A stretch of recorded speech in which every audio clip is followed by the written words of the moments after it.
Done. Are you starting up? Yeah. Well, Friday night class at 2279 3rd Avenue, Harlem, New York. That's our location right now. This is the Israel School of Universal Practical Knowledge, established in 1969. And the classes that the head priest set up, Friday is Hebrew class, followed by extension of the Hebrew Saturday morning by the Sabbath service. Today is so-called Halloween. I want to get into some things about that, some keywords to know. And then I want a scripture. I'm gonna get some words from the scripture to explain, why we are against holidays like these, and according to the Bible, how it's considered a hateful thing to, be against these holidays, right? But it is by the instructions of the Most High for us to be like this, all right?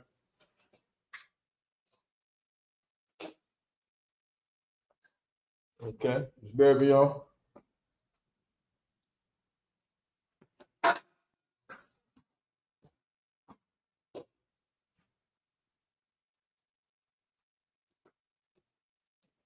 Also, if you have any questions, man, just put them into the chat. We'll get all questions, anything that people want to translate, right? We do that every week. A phrase you want to translate, we do that. You know what I mean?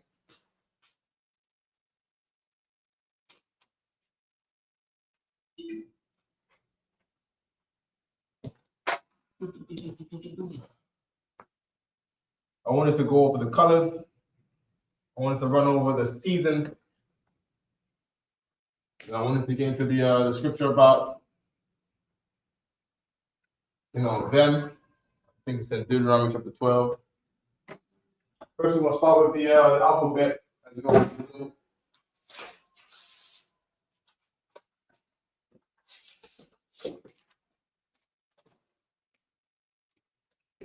For those who don't know, I am priest and officer Hazahab. Anybody new to the classes here, feel free to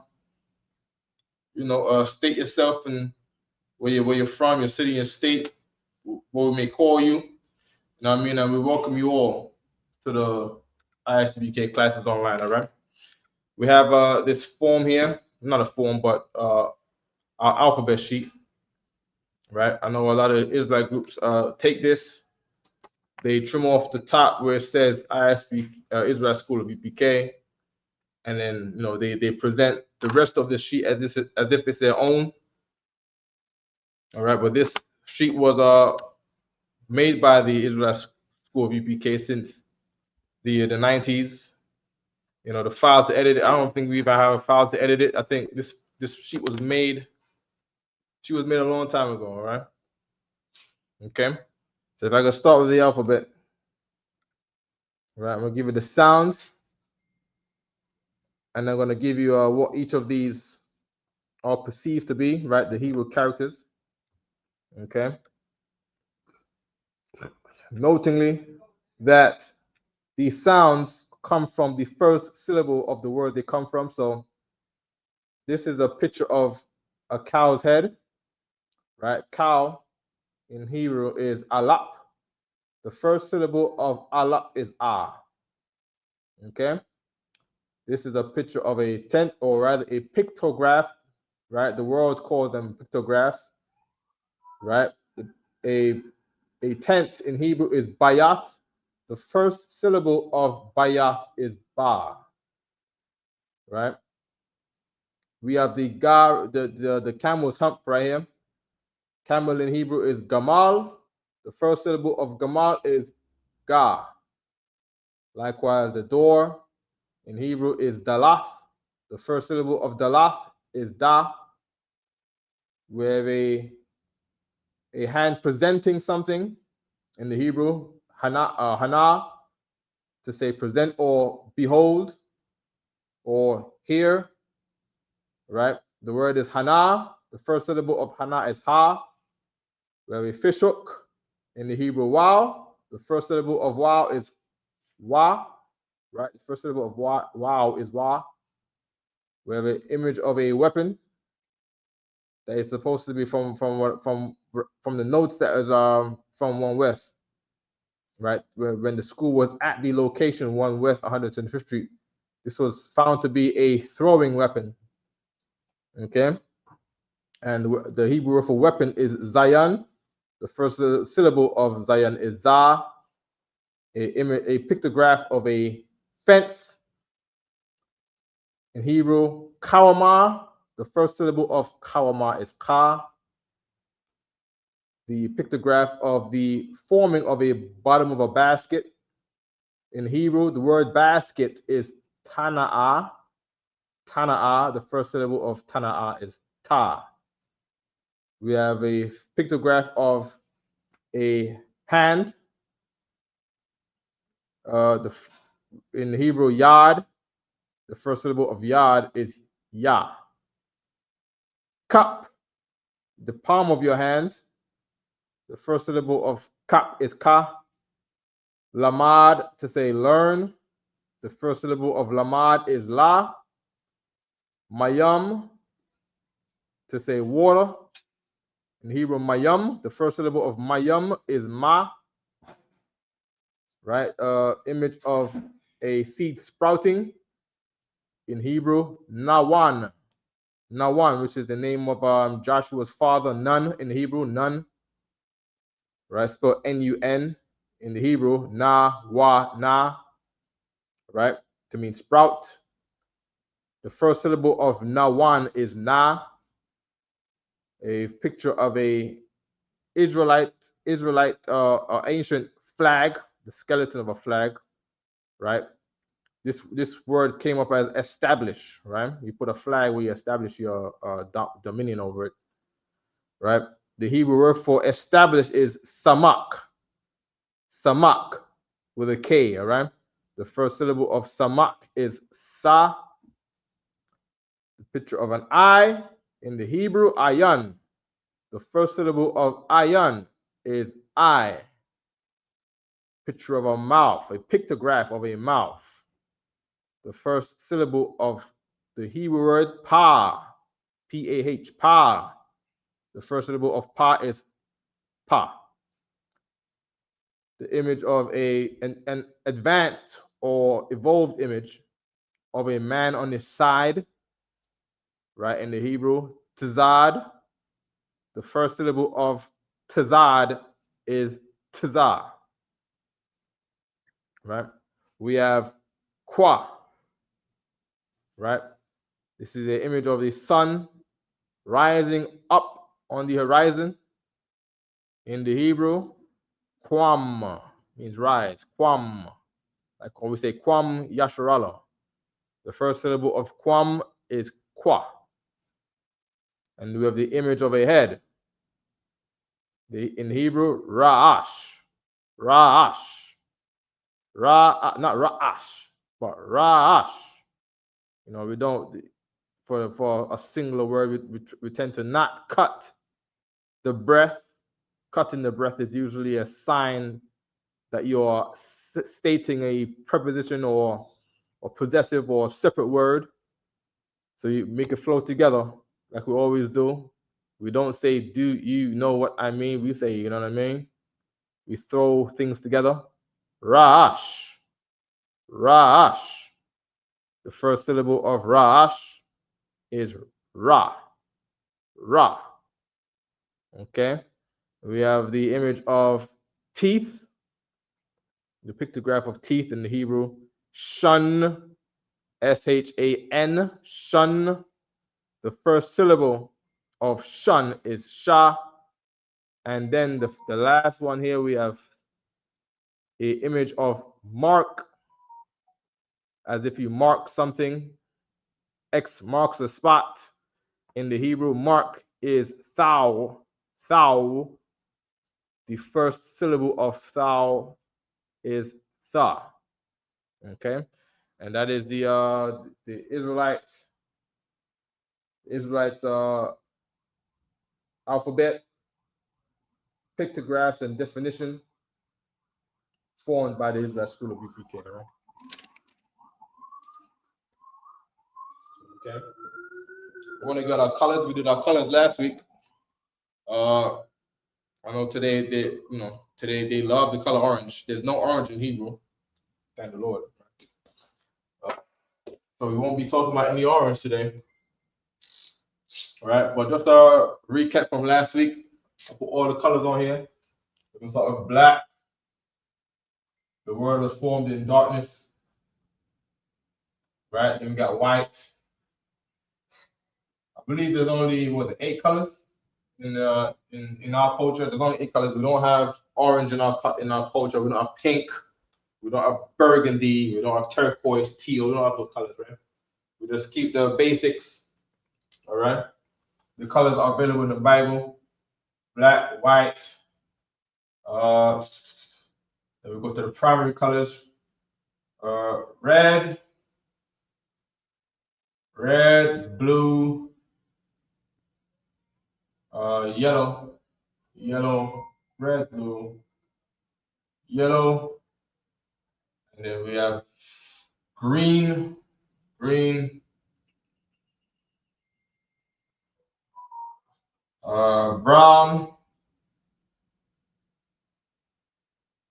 brown, and then we have purple.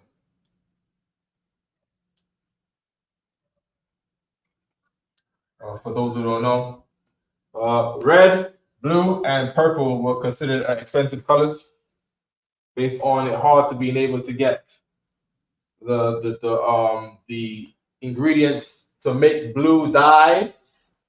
Right, I think the same goes for red. To make it vibrant red, I think it might have been harder to get these colors.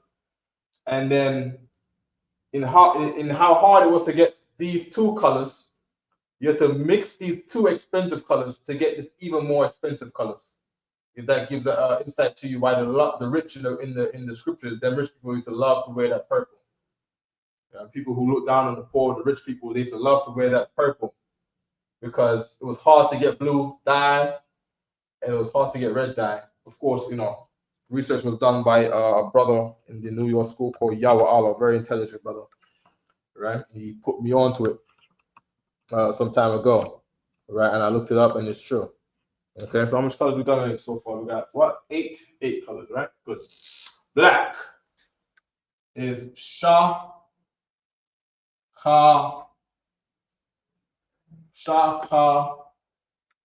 War. Shaka War. White is Laban. Right, and the Shaka War, by the way, is not the name of Captain Shaka War. Right, Captain Shaka War's name has a K in there. This is not the same one to mean black. All right, Laban is white. All right, Laban is white. That's the name of Jacob's uncle. Right, red is Adawam.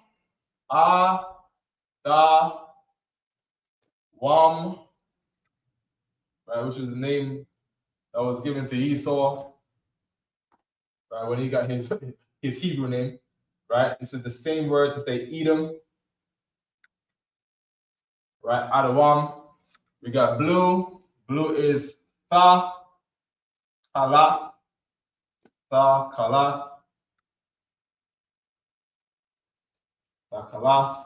Yellow was what again? Yellow was Tazahab.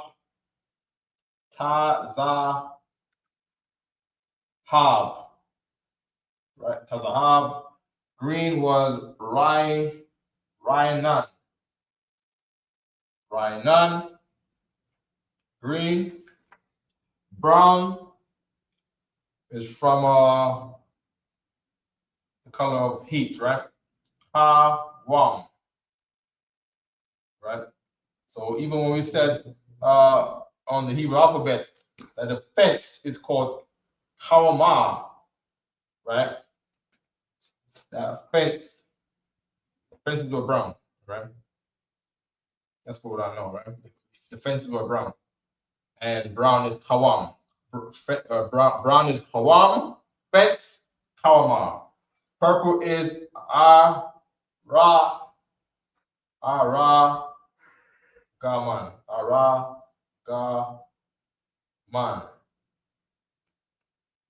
Okay. Most words, just for Hebrew knowledge sake, words that end with an N on top of being built on Hebrew words that have two or more than 2 or 3 characters, right? Meaning they're built off of root words and they have an extra not at the end, right? That means it was built from a word before it, okay? And then the noun was added to make it a noun. So so it's probably ragam was probably some other word. I haven't done my research on it, but we're gonna look into it. This one, and where's the green? The green is like that too, right? Ra, I, and then the na there. They got an extra na there. The additional na is to say noun. It comes from the culture of the one, right? Let me not write on the board to confuse nobody, right? But like, you got names like Zabalawan, right? Zabal means to dwell, and then Zabalawan does not mean dwell. It now means his name, right? And then you got names like Shemaiwan. Shemai means to hear, right here. Shemai means here, but you say Shemaiwan because you're not talking about listening anymore. You're talking about somebody's name, right? So, and then you have like words like Yaradan, right? The Jordan, right? Yarad means to descend, to go down, to descend. Yarad, right? But Yaradan with the noun on the end. Now we're not talking about descending or going down anywhere. We're talking about this place that was named after going down. All right. So that's the culture of adding the na at the end of these words that have and not added onto a word that has 2 or 3 characters. If I'm gonna write these in there in the Isupk Lashawan, right? The the ancient, just so everybody can have it. We have Shah. Remember, now in Hebrew, we write from right to left. In English letters, we're writing from left to right. Left to right. Oh, by the way, the word column. The word column. In America, we don't put the U in the word column. In the Bible, you want to find color, you got to put the U in there. All right. So outside of the United States, any English country, they'll put the U in there. Just for color. If you're looking in the King James Version, if you're looking for the word color, you gotta make sure you put the U in there, right? Color is ayan, right? Ayan. It is the same word for I. All right. So when we're going in on the Hebrew alphabet sheet, right? We see I, like an I, then that word became the word for color because your eyes see color. Without your eyes, I've never asked a blind man what did he see, but there were blind men in the Bible that Christ had to heal, and I guess they see nothing. I guess they see darkness. I guess it's black all the days of their life. You know what I mean? So when you have eyes, you can see color. Without eyes, I guess you don't see color. All right. So writing from right to left. Sha, Ka, War. Right. Sha, Ka, War. Laban, La, Ba, Na, Laban. Adawam, Edom, right? Adawam, red. Da, Wa, Ma. Adawam. Blue, we got Sakalaf, Sa, Ka, La, and Sa. Sa, Ka, La. For yellow Tazahab. We have the Tazah. We got the Ha. And then we got the Ba. Tazahab. And by the way, I'm putting these connectors on them because these connectors determine whether you dropped what today we call the vowel sound, because this Hebrew doesn't have vowels, so it has connectors. If Hebrew had vowels, we would not need connectors. All right. So when we say ha and we say ba, when I connect them, you drop the ah sound off of the second Hebrew letter is connected to. So instead of taza ha ba is taza hab. Not ha ba but hab. Not la tha but lath. Not wa ma but wam. All right? Good. Rainan, ra, I. Get some more space on it.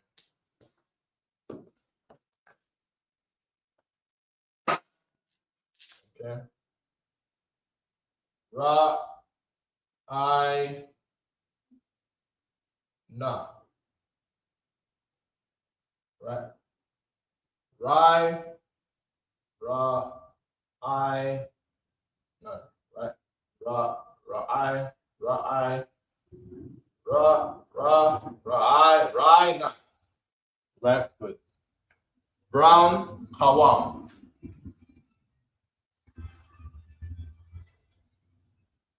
Kawam. Kawam. Purple, aragaman. A, ra, ga, man. Aragaman. Aragaman. All right. And then we have the word for color.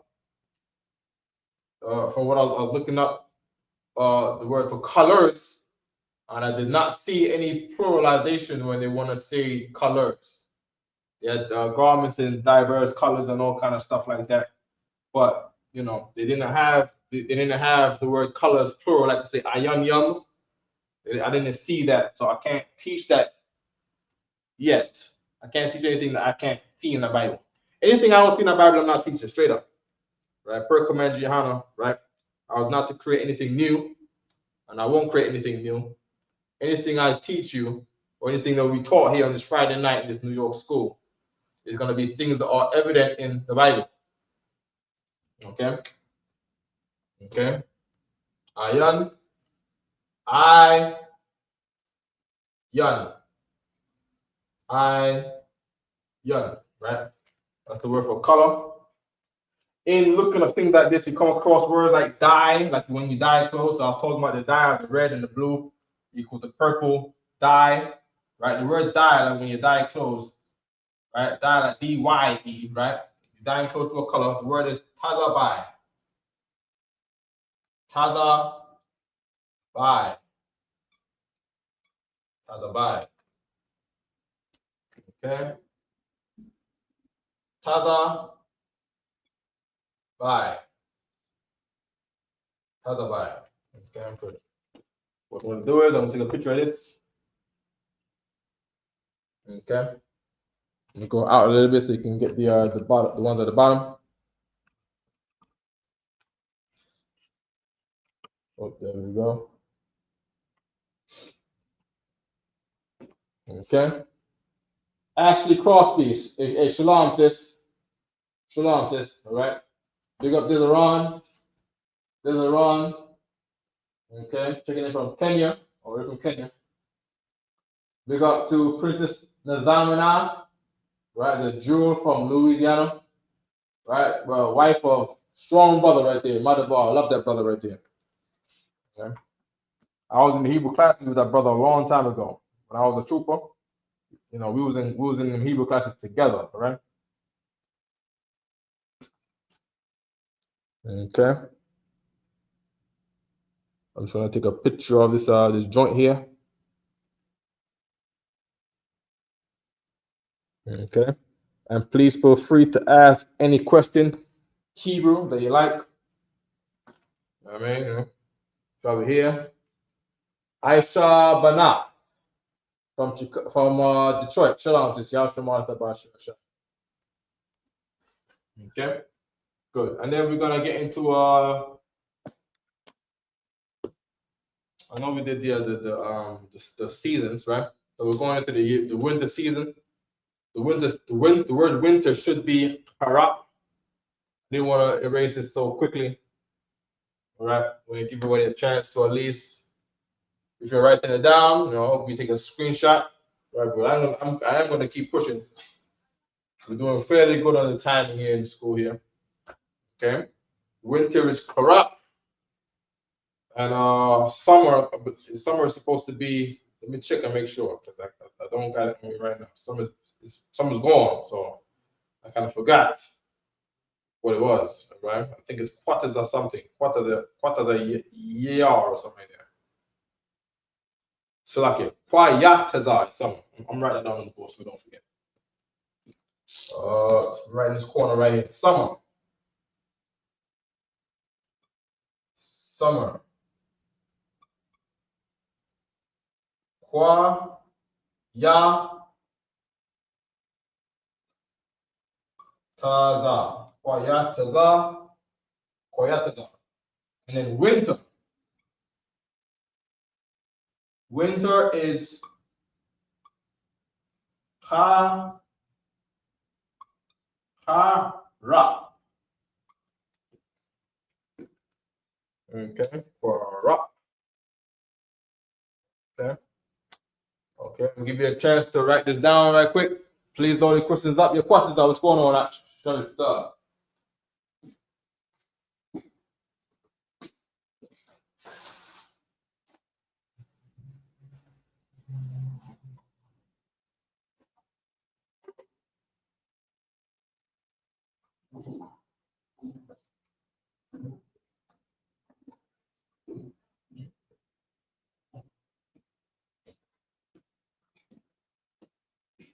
I got me a cup of Mayan. Right, so cup. A good question. So we went over this a while ago. I don't have it on right now. Let me look in the Bible. And that's a good word to know how to say cup. We get cups all the time. Cups and plates. That might be a thing to definitely. We got Pharaoh's cup right here. Genesis 40 and 11. It says Kawas. Kawas. Kawas. Kawas. K-A-W-S. K-A-W-S. The car inside. Kawas. Kawas. All right, and it's right. It's used as a cup 31 times in the Bible. Also, it's a name for an owl. Owl, right? The bird that's in the night. Owl has been named after the word cup. Okay. What I want to do is I want to look in this. Let me show you guys. I'm looking at my phone here, right? Okay. So I'll put the search in my phone. Right. Give me Genesis 40 and 11. All right. The word cup came up here. I'll just look it up. Get the concordance code. Kawas. All right. 3563. Well, don't ever worry about the concordance code, all right? It's just a navigation thing. Some cats use that. I've seen some cats that will go into a lecture, catch a Desariac, and they want to spit all the concordance codes because they just looked at it 5 minutes ago, and they sound extra smart to the average person. Don't care about the concordance codes. I don't care about no concordance codes. I only use it for people who want to navigate to it. You want to get somewhere quick. You put the code in, it brings you there. Right, but what you want to get is the Hebrew word, right? So when you're writing notes, write the Hebrew word. Try to form it in the Lashawan Qadash. All right, any form that will make you remember it better, you do that. Right, forget the concordance code up there, right? Good. Now it's written here in Genesis 40 and 11. I just want to go to the Tanakh, and I want to make sure that it's written the same way, right? Because the concordance sometimes never get the tenses right. They change the tenses. Okay, so we got the word cup right here. Right, it's written the same way. We got to just check. I didn't want to go to the words in the scriptures, and then the word is without the wa. But the wa, you're really worried about the wa. Or we're going from the Torah, the Tanakh, right, to the concordance. Because sometimes the concordance, the oppressor doesn't get the middle tense right all the time. It's like he doesn't understand the middle tense. You see what I'm saying? He doesn't really get the middle tense. He doesn't understand. You might not know what it is. I don't know. But I know there's some words out there, like even for the same shalom. When you see fake Israelites get mixed up between shalom and shalawam, that is based on them following the concordance more than the Bible. Right? Fake Israelites love books more than the Bible. So they'll find ways. People who failed students of the ISBK in the early 90s, they love these books, and they determined their doctrine or their belief system based on outside books than the Bible. Right? They try to mate other books with the Bible, but then Isaiah said, "None shall want her mate." Right? Hey, shalom, sister Ashley, God see you. Good to see you, sis. Okay. Okay. So we always go to the Bible. Command Johanna versus Bible. Right? Command Johanna will tell us books are tools. But at the end of the day, he don't give a damn about no book whatsoever.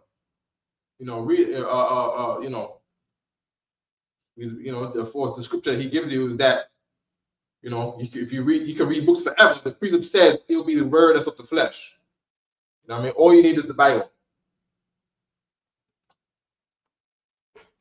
And then you want things that support the Bible, not replace the Bible.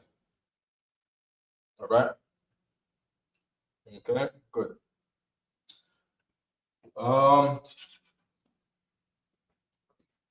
And then, of course, certain individuals that left the school a long time ago, you know, who would be like our fathers in, you know, the truth. We don't really want to, you know, uncover their nakedness per se. You know what I mean? So, and we thank them for their service. Absolutely, sir. Put down their sword, but concept what they did. Yes. Now they got the research they did. Yeah. And all that. You know what I mean? Khan. You know what I mean? And they held up the war till, you know, the Lord chose other men to take up that war. And it's a war. You know what I mean? Yeah, right. So I'm gonna erase these colors right here. Okay. I threw water for that too, sir. Khan.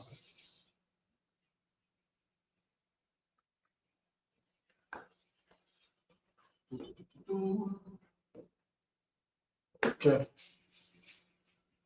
Okay, please don't feel shy to ask any questions. Michelle Taylor from Omaha, Nebraska. Big on Omaha, Nebraska, man. The Lord waking up Nebraska, man. I mean, you got brothers coming from all kind of places. You know what I mean? Sisters come from all kind of places. I think we got a whole school. We got a whole ISBK in Iowa. I've never met anybody that went to Iowa. Never. Far away place. Big up to all places where the Lord is waking up. Big up to Iowa. Big up to Nebraska. Big up to brothers who may have left the United States and toured somewhere and they're checking in from some outside country. Big up to all of you, all right?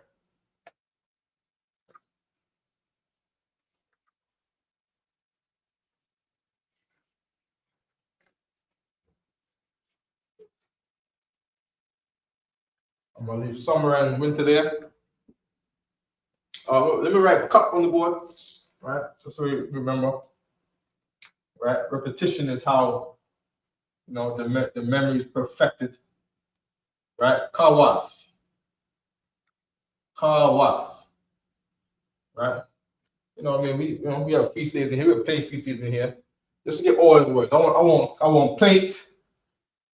I want plate. I want plate, cup. I want knife and fork. Knife. Well, we looked at knife before. Knife is the same word as sword. Right? Knife is karab. Right? Karab. Right? Knife, fork. I want spoon. Okay. And then I want I don't know if we had napkins as well. Probably not. There's probably a piece of cloth, right? Let's go get cloth for a napkin. Because napkins used to be cloth, right? Right? Cloth. for a napkin. Right, so we're gonna get these dinner words, right? Dinnerware words, right? Okay, so I'm gonna show you, right, what I'm gonna be looking for. I'm gonna first look for plate. It's not gonna give me the plate that I want,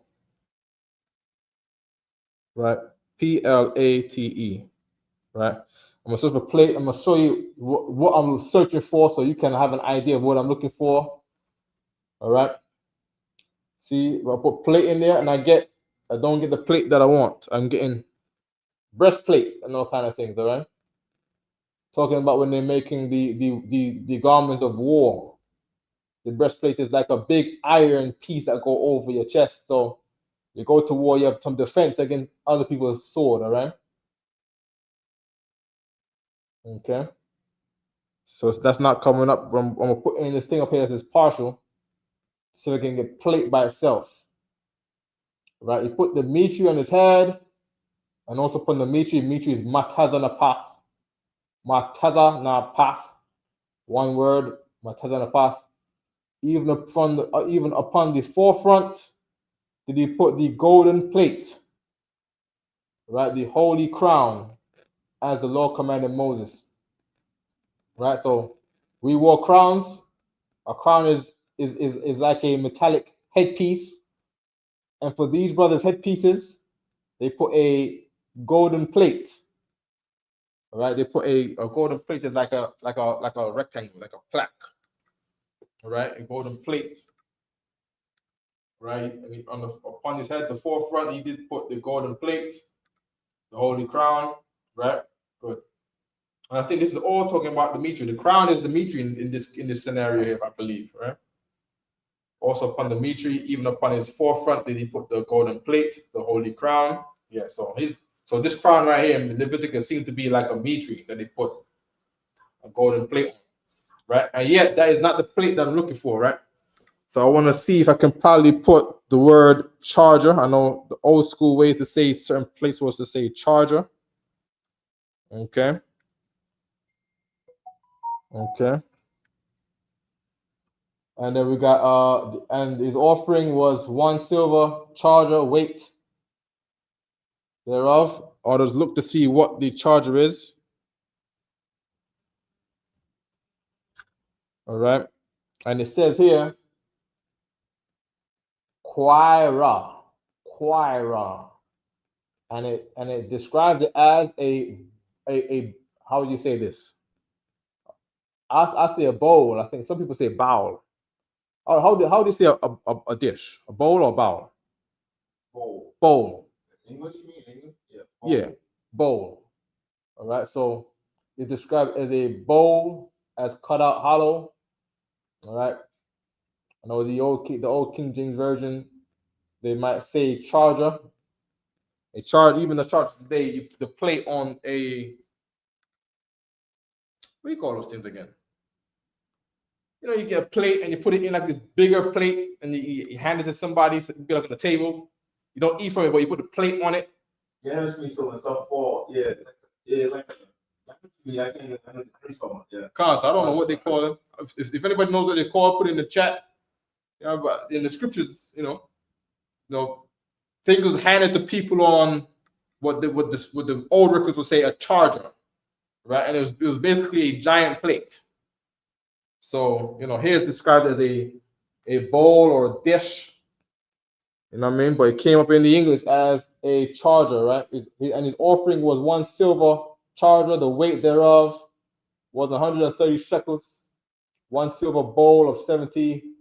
Oh, 1 silver bowl. Let me look at the word for bowl here. All right. A bowl. As if for sprinkling, a basin. A bowl or and it comes up in the King James version as a basin. So I want to look that up right quick. Okay, and then we find more things. He made all the vessels of the altar, the pots and the shovels and the basins and the fleshhooks and the fire pan. Okay, there we go. Right, so we're getting somewhere in there now. So remember, now in Hebrew, one thing Means a platter. There we go, Sister Ashley. Thank you, sis. That's what they call it in restaurants. A platter. Kawakan. You know what I mean? Big up George Sanders from New Jersey, Jersey City. Shalom, shalom. Welcome to the class. You know what I'm saying? Olivia Arnold. Anyway, please don't feel shy to ask any questions neither, right? Or any phrase you want. All right. Captain Shamal asked about a cup. And next thing you know, we're getting all the dinnerware. All right. Okay. So what I'm gonna do is I'm gonna write this word right for a. This is really the dish. It's a bowl, right? So it's like a bowl. They also named it as a basin. All right. Let me just get some more examples just to make sure. Okay. But we need words. We need the old words, right? Okay. Just to make sure. Okay. So we got. Oh snap. So let me put dish here. Right. Dish. It was likened to a basin, and it was. Hold on. Ma za Mazarak. Okay, Mazarak. Let me go back to the old word for a plate. The plate, the charger, the platter, right? Quira. Where's plate? I ra. Okay, oosh, rough. You know what I mean? These are all new words. These are words I'm not familiar with. I'm not familiar with none of these words. You know what I mean? I've seen Kawas before, I've seen Karab before. I don't know these words right here. So this right here is building on my vocabulary as I'm teaching you. So, you know what I mean? You're new to Hebrew, you're learning some Hebrew, you're not alone. I'm with you. You know what I mean? And what I want to do is I want to find a way to even put these. I'm gonna post it on Facebook later, right? And wherever you at, you know what I mean? Encourage someone to get these words and put these words in some paper somewhere and stick it on a wall or something. You know what I mean? Stick it on the wall or something. So, feast day comes, you can use these words. Damn, how you know Hebrew like that? You know what I mean? You encourage someone else to, what I mean? Remember, we learned one person from Philly says John, and New York calls every girl a John now. You know what I mean? So our culture is influential, right? So you gotta push on the influence. All right. Okay. So we got knife, we got plate. Knife is karab, plate is quira, cup is kawas, dish is mazarak. If you see a ma at the beginning of any word, that ma is of or from, meaning this word is compounded from something else. I want to find out what zarak is. Right? Find out these words first, and then I'm gonna go to investigating what the zarak is, the root word of mazarak. Okay. I don't know how to find a fork. Hopefully, I'm gonna see the fork is in here. Okay, we got one word for fork here. It might not be the fork we're looking for, but we're gonna see. Okay. Okay. We got a prong, right? And from an unused root meaning to prick. A prong that is a fork, a hay fork. Right? I'm not exactly convinced that this is the word for fork, right? For as a utensil, but I am gonna note it. Right? I'm gonna put a question mark beside it, right? So I'm gonna put fork up here. I'll put a question mark beside it because it's still under investigation. Notice it only comes up once as a fork, meaning if I find the old English usage for some other word, which means the utensil fork, I'll come across that word 100 times, but I'm looking for this word, and then I won't recognize what I'm reading, right? The whole idea of communication is to understand what is being told to you, all right? So I want the word that is, when I see a fork being mentioned a 1,000 times as an other word, as a prong or something, I gotta look up prong, right? I want to know that this is the word that I can use and everybody recognizes it, right? Okay. So put fork as Lashawan Lashawan.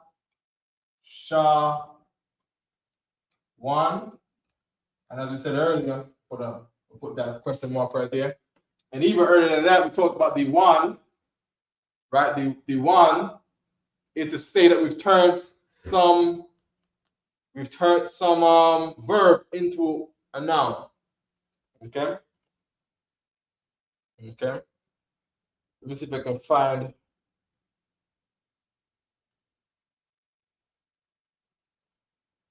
a spoon.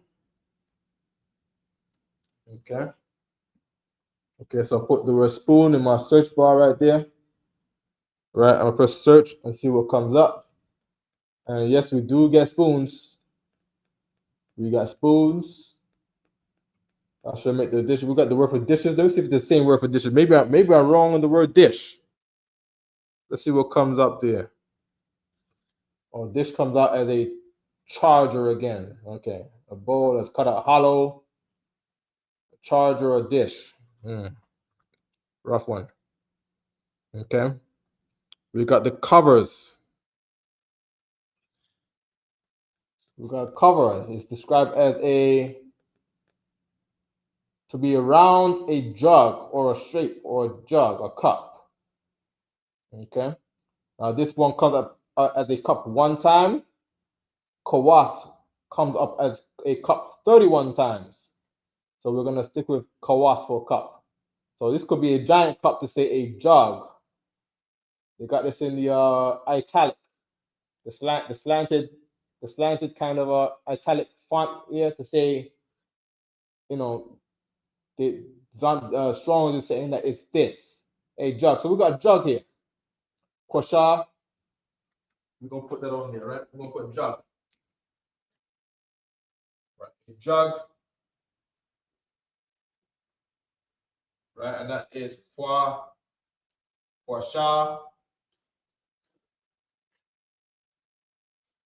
I believe the kwasha is the same word for the thing you put the arrows in. You know, you got I don't know what they call that thing again, right? But you got like a long sleeve that you carry in your back. You put the arrows in there. Quiver. A quiver. Do what, sir? They put the arrows in the quiver. I believe. Let me see if I can find it right quick, and just to make sure, because quiver in the apocrypha. It's in the apocrypha, sir, right? Yeah, bro, quiver. Concept. I know the apocrypha. They don't give us the Hebrew for because of the they don't have the Tanakh. Oh, to give the interlinear like that. So I do see one here in the there's a couple here in the Old Testament, Isaiah and Genesis. Let me see. No, it's a different concordance code. I don't want to confuse nobody. Okay, yeah, it's a different concordance code here. So the arrow quiver is not kosher, no problem. Okay.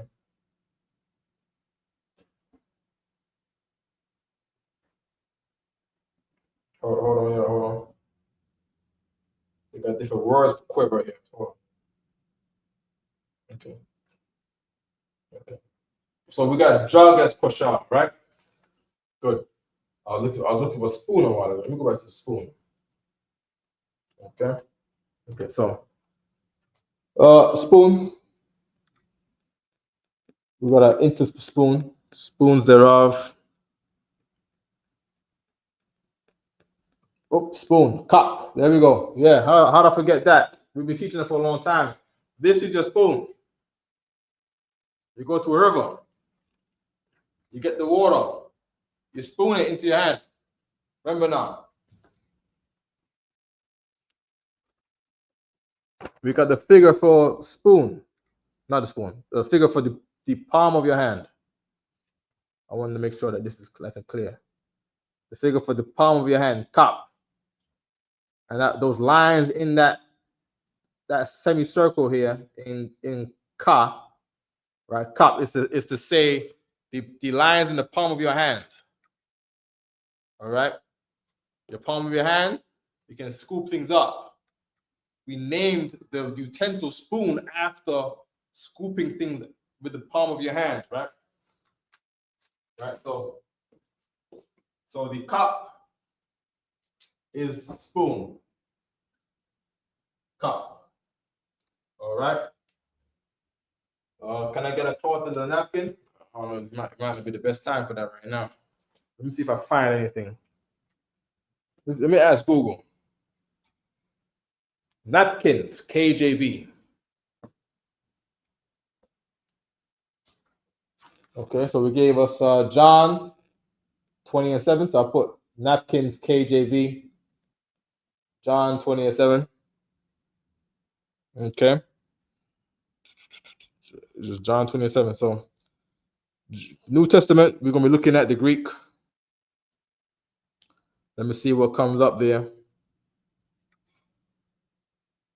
I think you put the word in there, right? Napkin. Let's put in a napkin. So we got a Greek word. Let's see if it gives us any clues in the Greek description. Okay. So we got this of a Latin origin. This word here, this Greek word, sudarion. Sudarion. All right, sudarium. A sweat cloth. That is a towel for wiping the perspiration of the face, binding the face of a corpse, a handkerchief, napkin. All right. Okay, so here's a clue. We got handkerchief. Handkerchief. What I want to do is I want to put handkerchief in the search. By the because I'm showing you what I'm doing, so you could do it in your own time too. Right? Hey, Anthony, 2019. Shalom, Mark. Welcome to the class, Anthony. Shalom, shalom. Oh, handkerchief. Handkerchief. And see what comes up. Oh man. Acts, the book of Acts, 9 open. Right? So that from his body were brought onto the sick handkerchiefs or aprons, talking about the brothers, what the brothers were wearing. The apron is the Israelite garment, right? That's how the New Testament is calling it. And the handkerchief will be your war scarf. It's like a giant rectangle cloth, or a giant squarish kind of cloth, right? You put it on your head. That's how we got the shape of the war scarf today, right? From descriptions of things like these, right? Okay. What if I look for how would I find a war scarf in the Old Testament? I'm not sure. Let me see if I got something in my notes. Because that might be the clue to getting a cloth thing, all right? Okay. Let me put war scarf in there.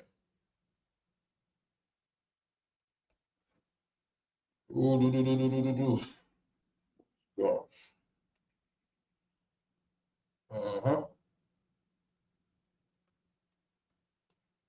Okay. War scarf. I did not write it down in Hebrew. Maybe I did somewhere else. Nope. I'm not gonna find it. Not hold on, let me see. Hold on. Oh, no. By the way, right? Here's some words for your pause, right? Belt. So like belt is kashab. All right. I'm not gonna write this on the board right now, right? But belt is kashab. So I got me one of them old Israelite belts on me. The one made out of cloth, right? Okay, you got it. You wrap it around your waist, right? Kashab. All right, kashab. Your garment is bagadium, right? A bagad, right? Your regular headpiece. The regular headpiece that you wear on your head, that you tie around your head, right? Your diadem. Let it focus up. Tazanap. All right, Tazanap. And then we got the where's the Mitri? The Mitri is based on Tazanap. It's Matazanapath. I don't got it here, no problem, right? Right, but your Mitri is your constant. Your headpiece is Tazanap. The tam, the tam that everybody now wears in the world like it's Caucasian culture, right? That was made by the sons of Aaron, right? And the Hebrew word for tam is Magabiah. Magabiah. Magabai. Magabiah. Okay, Magabiah, right? That's the Israelite tam, right? The brothers will wear. People call it a beret, right? Magabiah, right? And the Gabai is a hill, right? Gabai, Gabai. Hold on, I gotta check on that word, but that's a good thing to know too. Let me just check and make sure. You know, I wrote these notes are probably from like 2021 or something like that, right? Let me just go into it. Let me get the book. Right.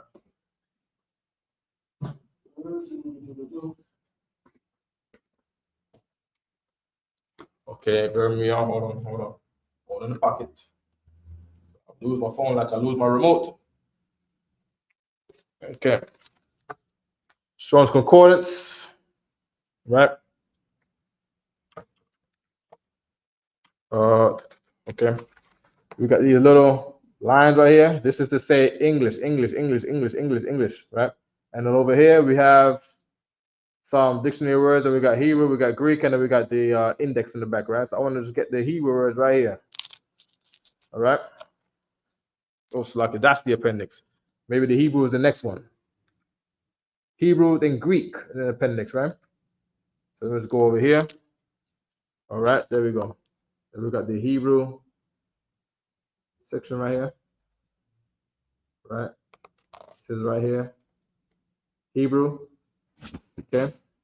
And then I want to go by. You can go around, so that's all right. Oh, okay, okay. We're gonna go to goodbye. Bad means part. Bad.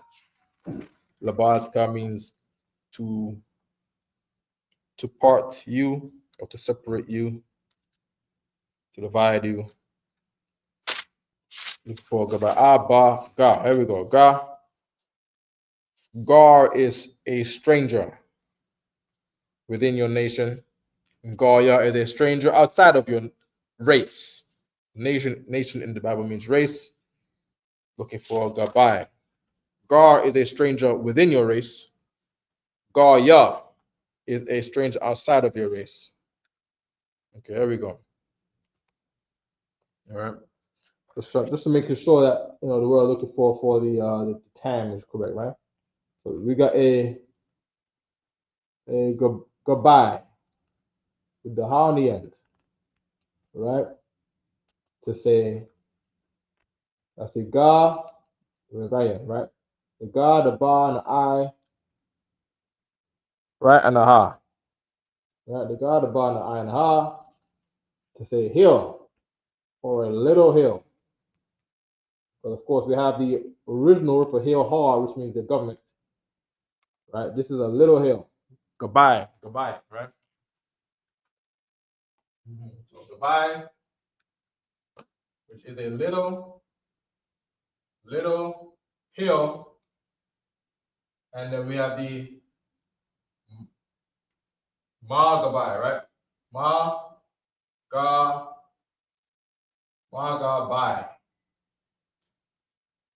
goodbye, which is your beret. You know what I'm talking about when I say beret. Your beret or a tam. Why? Because when you wear one of these tams, it looks like a little. Let me see if I can put a thing on the Google. You can understand what I'm talking about, right? Let me put in a beret, right? Okay. Right. So I'm gonna add this thing to the presentation here. Okay. Share screen. Okay. So we what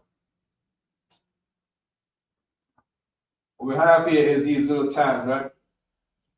And when the man puts it on his head, it looks like there's a hill on his head, right? Look at the person in our culture doesn't even know it. Nobody knew that this was Israelite culture. This is the thing that Aaron wore on his head. And the man was a priest. Right? A Magabai. This is a Magabai. Okay? And it says here it's a little hill. You can see the mouse here. Right? So it's shaped like a little hill. So we go up the hill, down the hill. Right? Gabai means a little hill. Gabai. And then the Magabai is to say from little hill. Right? To say from the shape of a little hill. That's how we got the name of the town or the beret. You know, it's very one west to wear one of these, one west culture. Okay? Good. Okay?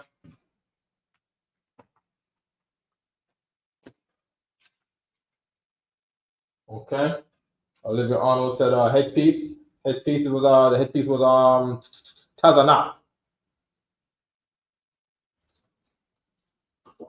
Okay. Tazanah. The headpiece. The headpiece.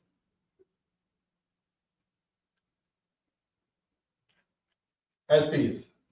Tazanah.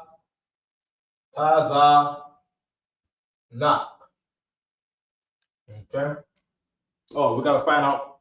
I want to look up what is the origin of Mazarak. So the same way how we looked at the beret, you got Ma Gabai. I take the Ma off, and it becomes just Gabai, which means little hill. Right? That's what I'm doing over there, right? I'm taking the Ma, if I take the Ma off, right, I get the root, Gabai, which is this, which is a little hill. Okay? Same thing goes for a headpiece. Right? We got Tazanah here for headpiece. But then you have the word Mitri. Right? The Mitri, which is the thing I got on my head right now. Right? Is called a Ma. Oh, I wrote the wrong letter. Let me keep going and fix it later. Ma. Ta-za. I'm tripping myself up too much. Where's the arm? Okay. Ma. Ta-za. Na. Ta-za. Na. Pa. I don't got no space, so it's like,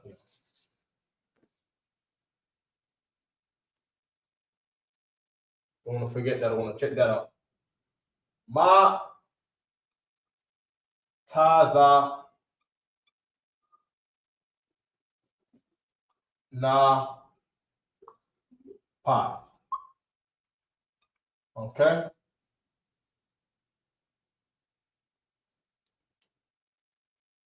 Tazanah, right? So that Tazanah right here is the same Tazanah right here. All right, you can see, right? So the Ma added on to the Tazanah, you know, means it's describing something else now. You've made a compound word out of this. Remember, a headpiece, a Tazanah is one strand around your head that you tie in the back. But the Mitri is like probably like 20 of those headpieces in length, and you wrap it and wrap it and wrap it around your head. You know what I mean? Okay, so Tazanah, your headpiece. Ma Tazanah path, your Mitri. Okay. Good.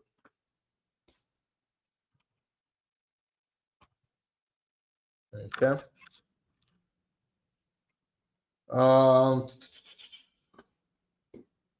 Cloth, napkin. No, don't want to find it. We'll have to move this for now. I'm not sure where to get that right now. I'm gonna do some more research into a napkin. Right, but these words are good. Okay. These words are good. I wonder if there's anything else I'm missing here. Okay. Anybody got an idea for anything else? Just let me know. All right. Okay.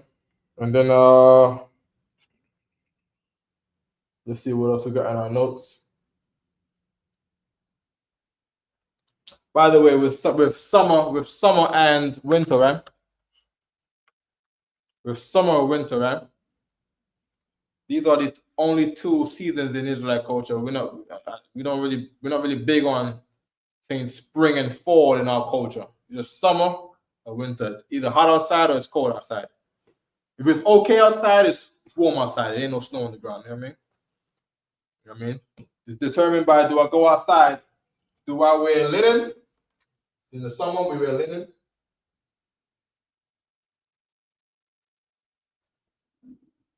All right, we wear linen in the summer. And in the winter, we wear wool. In the winter, we wear wool. Right? Hence, you got the law about not wearing garments of diverse fabrics, such as it will say in the scriptures, such as linen with wool. Because linen is to keep you cool, wool is to keep you warm when it's cold out there. Right? You have so this right here is linen. If I wear this outside, I am going to die when it's snowing outside. Okay? In the school is warm. I put this on. I feel like I'm not wearing any extra piece of clothing. I feel like I'm wearing nothing. All right? That's the thing with linen. Wool now, you put that on, you're gonna burn up. It insulates like crazy. All right? I know linen is shash.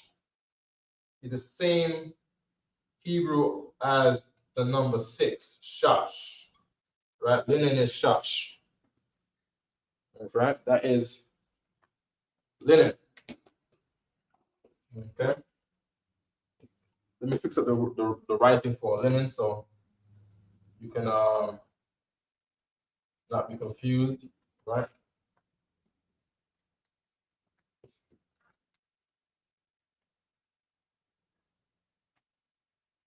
Linen.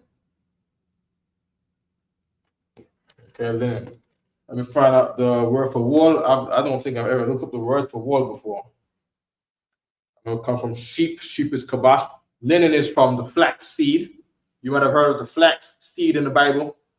A virgin woman, she worketh in flax, right? She's only working in flax because she's making linen.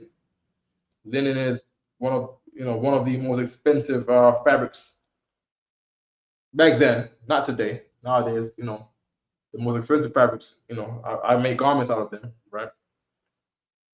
It's not linen. Wool.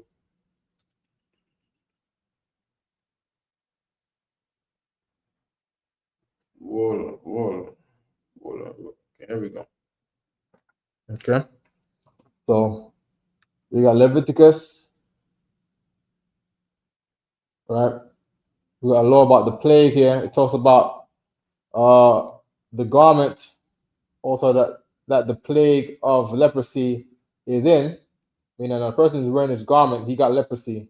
Whether it be woolen, it's made out of wool, a woolen garment, or a linen garment. Remember, that's how we look at things. Is it wool? Is it linen? Is it hot? Or is it cold? Is it summer? Is it winter? Halloween, by the way, Halloween was built by worshiping the winter. All right. If I can look up Samhain before I get to wool, right? Samhain. October 31st, 2025, and will end on Saturday evening, November 1st, 2025. Okay, here we go. Samhain or Samhain, right? This is where Halloween comes from. It's a Gaelic festival on the 1st of November, right? Remember, the day starts on the evening before an old culture, right? So Halloween will start on, or Hallows Eve, they call it, right? It will start on the sundown before November 1st in today's sense, right? So they do it on October 31st. And they party all night into November the 1st, right? Marking the end of the harvest season, right? Because the harvest season is all summer. It ends now, right? And beginning of winter, right? So of course, like always, the heathen is always worshiping the creature and not the creator, because the Lord created winter. The Lord created summer. He created the thing that you can't even see. You just feel it outside in the air. It's cold outside. The heathen go to worship that. That is how they work. You know what I mean? Against the Lord, worshiping winter. So Halloween and Samhain is worshiping the end of the harvest season and worshiping the beginning of winter. It didn't say the end of fall. It didn't say the end of fall. You see what I'm saying? That's not what it says. It didn't say marking the end of fall and the beginning of winter. Right? It says it's marking the end of the harvest season, which is the summer. All right? Hold on. Okay. Marking the end, right, end of harvest season and beginning of winter. So now in today, right, we follow on up into Greek and Roman society, right? So now we're technically in the fall season, right? To society, the winter starts in December, they say, right? But in the old world, in the old societies, this time that we're in right now marks the beginning of winter. So winter wasn't 3 months in old time; it was more than 3 months. Okay, no problem, right? Okay, good. Or the darker half of the year. There you go. So you got the brighter half of the year, and then you got the darker half of the year. The brighter half of the year, where daytime can go up to set 9 p.m. Right, summer. Right, winter season, nighttime might come at 5 o'clock. All right, good. What else am I missing? I'm missing something. Okay, so look at the word for wool. Okay, look at the word for wool. I've seen this word before. Tazamar. Right, an unused root probably means to be shaggy, because the sheep, the kabash is shaggy. You got shaggy fur in it, right? Wool. Good. Right, so tazamar is wool. I'm gonna write that on the board right here. Let me fix it up proper for everybody.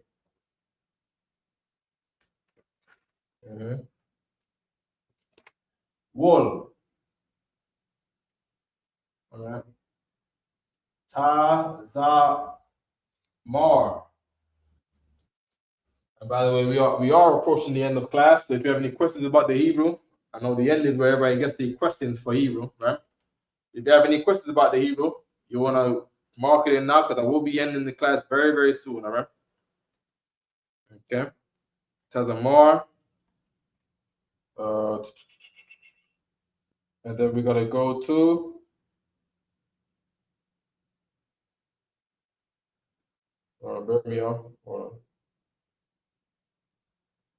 I'll look up Zarak. I'll look up more words for fork. I want to see if the fork, KJV.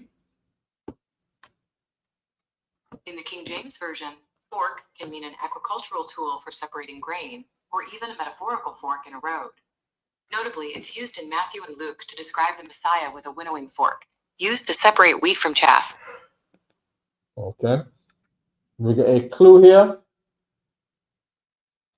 So ask Google AI fork KJV, right? Wait for the screen to concentrate. But mind you, it's focusing on the reflection on the phone screen. Let me just lock that reflection up right quick. All right. Okay. So we got a flesh hook, a 3-pronged fork used to take pieces of meat from a boiling pot. So we got Samuel's 2:14. All right, there we go. Oh, we got the word pan and kettle and pot here. I might want to get that. All right, there we go.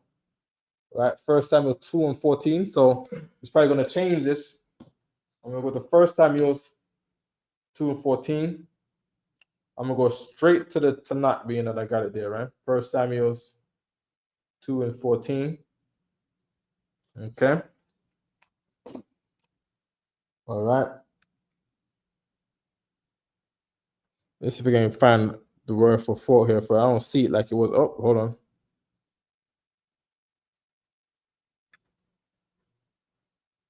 He struck it into the pan, or that the flesh hook brought up the priest took withal. So we're looking for the word that says flesh hook. Okay. And the word says mazalag. Mazalag. Translated as the forks, and for the fork, and its fork, and with a flesh hook, the flesh hook. All right. Flesh hook just means they put meat on your fork. All right. And that's it's crazy. I never thought about it like that. Right? That's the whole reason it's there for, to really pick up flesh off your plate. Your rice, you use a spoon as a spoon to the rice.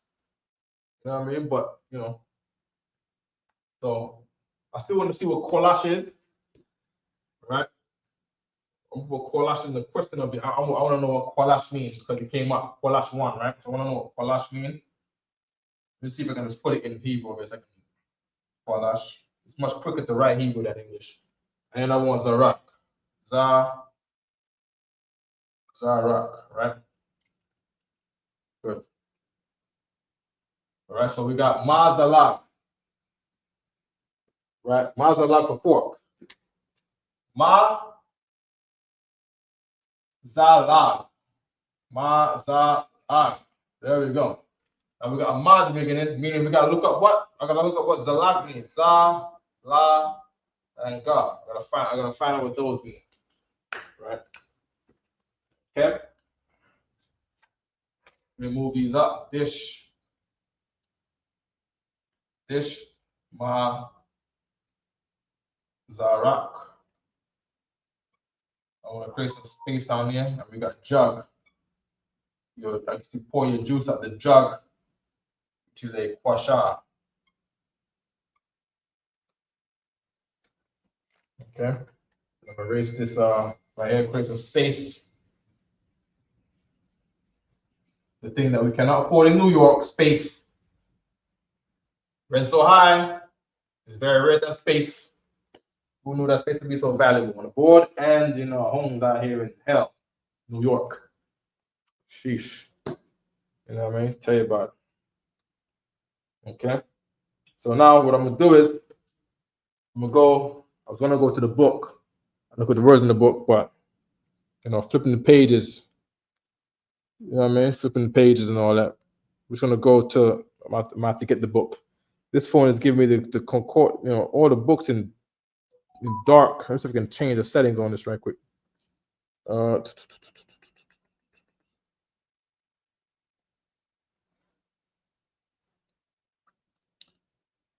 How to change the setting of your Kindle to a bright screen instead of a dark screen.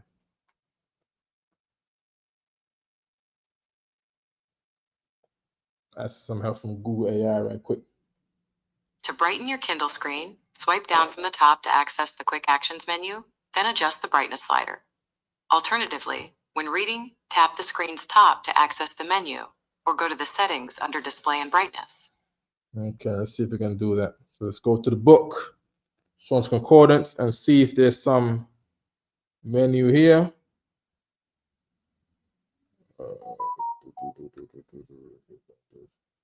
Don't see nothing over there. Let's see right here. No. Google AI, I can't believe you lied to me. Change your Kindle to a brighter screen. Swipe down from the top to open the quick action menu. So you can swipe down from the top like it says. Swipe down from the top. That's not it. That's not it. Oh, it's probably giving me my own. Come on, man. Why would they be like, why would they do that to me, man? All right, let's see if we can. Hopefully this is bright enough, right? We've got a black screen, bright white writing on here. Okay. Now I want to find Zarak. Oh, look at that. We got the for helmet. A quaba.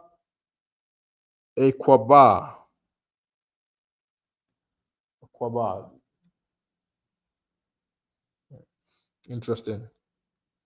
Okay. Ma Zarak. Let's look for Zarak. Abaga daha wa zakata yaka. Right. There's the za right here. Zarak. Lama na sa. There's the ra right here. Zarak. Zara. And then we got Zarad. Hold on.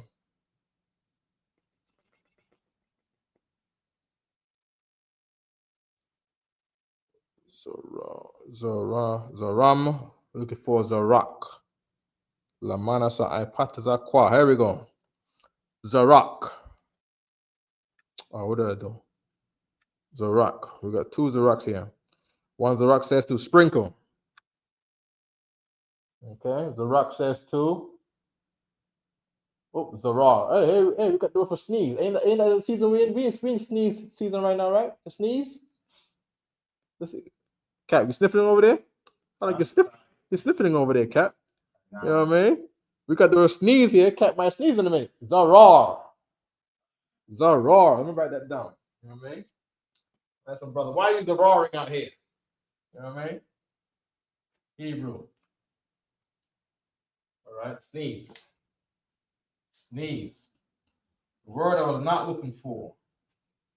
Right, but you know, it's around the word that we're looking for in which is Zarak. Zarar. Yeah, we are in winter time. Right, that is when the Lord's curse, yearly curse in the society called the plague of the flu comes around every year. Right? You know, so you see someone sneezing, Zarar. Okay, Zarak is to sprinkle. What is this? That's not what we're looking for. Just Zarak. Sprinkle. What I want to do is I want to take the concordance code right here. This is the only other time I like the concordance code too, right? You take this code right here, 2236, right? Because this is not exactly giving me the King James version. I want the King James version. All right. So I take this 2236 and I go to my book and I put in 2236. Okay. And then I'm going to get where those things are. Sprinkle. It comes up as a sprinkle. All right. And you sprinkle it on the altar. Sprinkle it on the people. Sprinkle. All right. Sprinkle. Right. Good. So the word dish. Right. The word dish. Somehow it relates to something sprinkling. Maybe you get a dish and you're pouring it on something.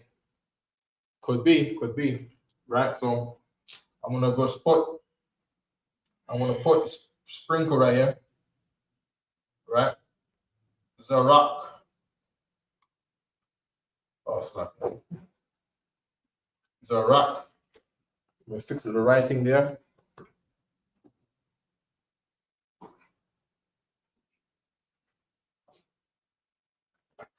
Right.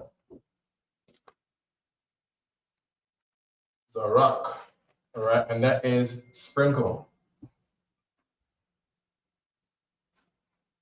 Sprinkle. Okay. And what's the other one we got? Qalash from before, right? Let me get the word that we dealing with right now. So we got Zarak, Mazarak, we got Zalag. Let me get Zalag, and then we'll get that other one after. Right? Zalag is a fork. Let me see what a Zalag is. Right? For those who don't know what I'm talking about, because of the camera. Fork is Zalag. Right? So you want to put a fork, eat some chicken on your plate. Right? Where's the word plate again? Plate, where you want to put the fork, the Zalag onto your chicken. Chicken is Iwap. Onto your plate, the chicken is on your plate, right? Or on your quira, right? You know, mazalag into your iwap, which is chicken, which is on your quira, which is your plate. Okay, and then from there we'll build up sentences by, you know, by the stretching of our vocabulary. And big up to everybody who's been hanging with us, man. Big up to everybody who's been hanging with us. All right. Okay. So let me just go back to the this. We're in the zaz anyway. So we'll go from here and we'll go to the la zala. All right. We'll see what we can find there. With the ma, there's a ka. After ka, it's a car. The car is, remember, zala, zalal. Hold on. Zala, zalawat. There's no zalag in here. Zalapa, Zilpa. One of the four wives of Jacob. Right? Leah's maid, meaning Leah handed over her homegirl, right, to marry her husband. Leah. Okay. I don't see zalag here. Okay. Zalag is not here. There we go. Mazalag. So let me put in Mazalag and see if it leads me to anywhere. Mazalag. Here we go. It's Maza. Okay. Maza. There we go. We got Mazalaga. We saw a while ago as Mazalag, right? From an unused root word, meaning what? There's words in Hebrew that Strong's does not know. Because the ma is to say from, and then the zalag is the word that it came from. And there's Hebrew word that's not written in the Bible. Right? From an unused root word, meaning it's not used in the Bible, but there's a root word out there, right, that exists in Hebrew that is not present in the book. You see what I'm saying? Okay. I mean, maybe we could figure it out, right? We got za. Maybe we're not gonna figure it out. I'm gonna say we're not gonna figure it out. Right? Maybe we will. Right? So no. Okay, it's a flesh hook, right? Za is a weapon. Right? La. You could teach something, you could lead something, right? The lamad, and then the ga is up high, right? It's elevated, right? It's on high. Could be, right? Something that's up here, right? It could teach you. No, I don't know. No, not sure. Not sure. All right. And then we wanted one more word, right? We wanted Qadash. Let me see if I can find what a Qadash is.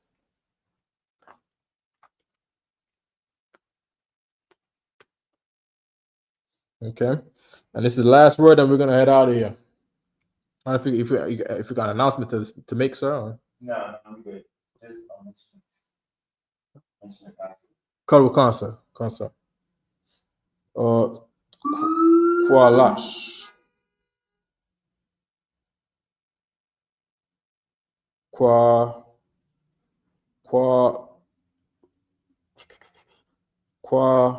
Hold on, what's it? Qalash. La manasa ipataza quara shata. Okay, here we go again. So we got Qalash 1. Qalash 1. From an unused root, meaning to prick a prong or a hay fork. Right? Qalash from an unused root, meaning there's a root to Qalash 1, but Strong's has never seen the word Qalash because it's not in the Bible. So there's other Hebrew words that is not in the Bible, that's not written in the Bible. All the words in the Hebrew word you see are words that are being recorded. There's other Hebrew words that have not been recorded from an unused root, so meaning there's a root out there, but it's unused, so he doesn't know where to lead it to, like up here, right? It say this word is from this other concordance code 7049. So this word right here, quala'a, is from this word up here, quala. Right? They're connecting words together. This word right here is from this other word in 7046, which is right here. All right. All right. Right. So, what is that? What is it? What is that over there? Qualasa is from qualas. Right. So they're pointing to words that are related to each other. Right. This word right here is from this word. 7046, 7046. Right. But for Kolashwan, it doesn't know what word Kolash is. It can't point to a word and say Kolash means this. It doesn't know. It's an unused root meaning. And this is all over the Bible, right? So, Hebrew is a mystery to the white man. Okay, good. There we go. Right? You know who could bring it back? Us. We could find out what those words are. We might end up saying it by accident. We might develop in a word by accident because of we develop this language within us. The same how the Caucasian man would develop words in his dictionary word every year. And the Chinese might develop new words in their dictionaries every year. It's up to us, upon necessity, to develop words in our culture because it's our culture. It's not their culture.